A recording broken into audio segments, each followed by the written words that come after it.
Hi friends, ಎಲ್ಲರಿಗೂ ನಮಸ್ಕಾರ. ವನೇಶ್ವರ್ ಎಲ್ಲರ ಯೂಟ್ಯೂಬ್ ಚಾನಲ್ಗೆ ಸ್ವಾಗತ. ಫ್ರೆಂಡ್ಸ್, ಮುದ್ದು ಸೊಸೆ ಧಾರಾವಾಹಿನಲ್ಲಿ ಇಂದಿನ ಸಂಚಿಕೆಯಲ್ಲಿ ಏನಾಗುತ್ತೆ ಅಂತ ನೋಡೋಣ. ಅದಕ್ಕಿಂತ ಮೊದಲು ನೀವೇನು ನನ್ನ ಚಾನಲ್ಗೆ ಸಬ್ಸ್ಕ್ರೈಬ್ ಮಾಡಿಲ್ಲ ಅಂದರೆ ಈಗಲೇ ಸಬ್ಸ್ಕ್ರೈಬ್ ಮಾಡಿ, ಹಾಗೆ ಪಕ್ಕದಲ್ಲಿ ಕಾಣುವ ಬೆಲ್ಲೈಕನನ್ನು ಒತ್ತಿ. ಬನ್ನಿ ಫ್ರೆಂಡ್ಸ್, ಈಗ ವೀಡಿಯೋ ನೋಡೋಣ.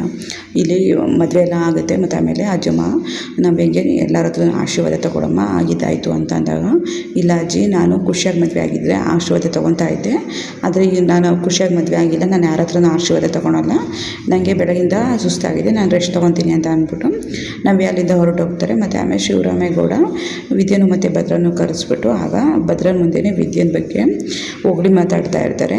ನಿನ್ನನ್ನು ಅಷ್ಟೆಲ್ಲ ನಾವು ಏಳಿಸಿ ಮನೆಯಿಂದ ಹೊರಗೆಲ್ಲ ಹಾಕಿದ್ರು ನೀನು ನನ್ನ ಜೀವ ಉಳಿಸ್ದೆ, ಮನೆಯವ್ರ ಜೀವ ಎಲ್ಲ ಉಳಿಸ್ದೆ, ನಮ್ಮ ಅಮ್ಮನ ಜೀವನನೂ ಉಳಿಸ್ದೆ, ನೀ ಮತ್ತೆ ನನಗೆ ಬದುಕೊಟ್ಟಿರೋಳಮ್ಮ ಅಂತ ಅಂದ್ಬಿಟ್ಟು ನನ್ನ ಮುದ್ದು ಸೊಸೆ ಅಂತ ಹೇಳಿ ಶಿವರಾಮೇಗೌಡ ವಿದ್ಯೆನ ಬಗ್ಗೆ ಹೊಗಳಿ ಮಾತಾಡ್ತಾ ಇರ್ತಾರೆ. ಆಗ ಮೌನಂಗೆ ಮತ್ತು ಅಜ್ಜಮ್ಗೆ ಇಬ್ಬರಿಗೂ ತುಂಬ ಖುಷಿ ಆಗುತ್ತೆ.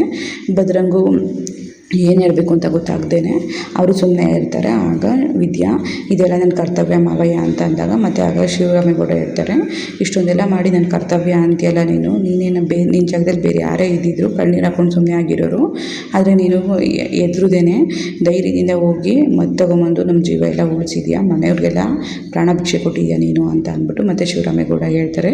ಅದೆಲ್ಲ ಬಿಡಿ ಮಾವಯ್ಯ, ಅದು ನನ್ನ ಕರ್ತವ್ಯ, ಅದ್ರ ಬಗ್ಗೆ ಮತ್ತೆ ಹೇಳೋದಕ್ಕೆ ಹೋಗಬೇಡಿ ಅಂತ ಅಂದ್ಬಿಟ್ಟು ಹೇಳಿದಾಗ, ಸರಿ ಬಿಡವ, ನೀನು ವಿದ್ಯೆ ಮುಜುಗರ ಆಗುತ್ತೆ ಅಂತ ಹೇಳ್ತಾರೆ. ಸರಿ ಬಿಡವ, ನಿನಗೆ ಮುಜುಗರ ಆಗುತ್ತೆ ಅಂದರೆ ನನಗೂ ಮುಜುಗರ ಆಗುತ್ತೆ, ಹೇಳ್ದಿದ್ರೆ ನನಗೆ ಮುಜುಗರ ಆಗುತ್ತೆ, ಆದರೆ ಏನು ಮಾಡೋಕ್ಕಾಗುತ್ತೆ, ನಿಂಗೆ ಇದೆಲ್ಲ ಇಷ್ಟ ಆಗಲ್ಲ ಅಂದಮೇಲೆ ಇನ್ನೇನು ಮಾಡೋದು, ನೀನು ಯಾವತ್ತಿದ್ರು ನನ್ನ ಮುದ್ದು ಸೊಸೆನೇ ಅಂತ ಅಂದ್ಬಿಟ್ಟು ಶಿವರಾಮೇಗೌಡ ಹೇಳ್ತಾರೆ.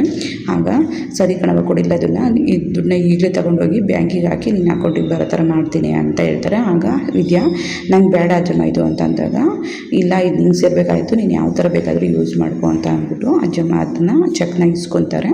ಮತ್ತು ಆಮೇಲೆ ಭದ್ರ ಇಲ್ಲಿ ವಿದ್ಯೆನ ಬಗ್ಗೆನೇ ಯೋಚನೆ ಮಾಡ್ತಾ ಇರ್ತಾರೆ, ನಾನು ಹೆಂಗೆಲ್ಲ ಅಂತ ಅಂದ್ಬಿಟ್ಟೆ ಅಂತಂದು. ಆಗ ಅಷ್ಟೊತ್ತಿಗೆ ಅಜ್ಜಮ್ಮ ಬಂದ್ಬಿಟ್ಟು ಭದ್ರಂಗೆ, ಅಲ್ಲ ಕಣೋ, ಯಾವುದೋ ಒಂದು ಸಣ್ಣ ತಪ್ಪಿಟ್ಕೊಂಡು ಅವಳನ್ನ ಇಷ್ಟು ನೀನು ದೂರ ಇಡ್ತಾ ಇದೆಯಲ್ಲ, ಆದರೆ ಅವಳು ಅಷ್ಟು ದೊಡ್ಡ ಒಳ್ಳೆ ಕೆಲಸಗಳು ಮತ್ತು ಇಷ್ಟೊಂದೆಲ್ಲ ಒಳ್ಳೇದು ಮಾಡಿದ್ರು, ನೀನು ಅದನ್ನು ನೆನೆಸ್ಕೊತಾ ಇಲ್ಲ, ಒಂದೇ ಒಂದು ಕೆಟ್ಟ ಕೆಲಸದ ಬಗ್ಗೆ ನೆನೆಸ್ಕೊತಾ ಇದೆಯಲ್ಲ ಅಂತ ಅಂದ್ಬಿಟ್ಟು ಅಜ್ಜಮ್ಮ ಹೇಳ್ತಾ ಇರ್ತಾರೆ. ಅದೆಲ್ಲದೂ ಭದ್ರಂಗೆ ಮನಸ್ಸಿಗೆ ತಾಗ್ತಾ ಇರುತ್ತೆ.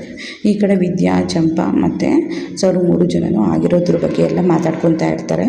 ಸರು ಆವಾಗ ನೋಡು ನವ್ಯಕ ಸುಭಾಷ್ ಭಾವನ ಯಾವ ಥರ ಗಿರ್ಲಿ ಥರ ಆಟ ಆಡಿಸ್ತಾರೆ ಅಂತ ಅಂದ್ಬಿಟ್ಟು ಸರು ಹೇಳ್ತಾ ಇರ್ತಾರೆ.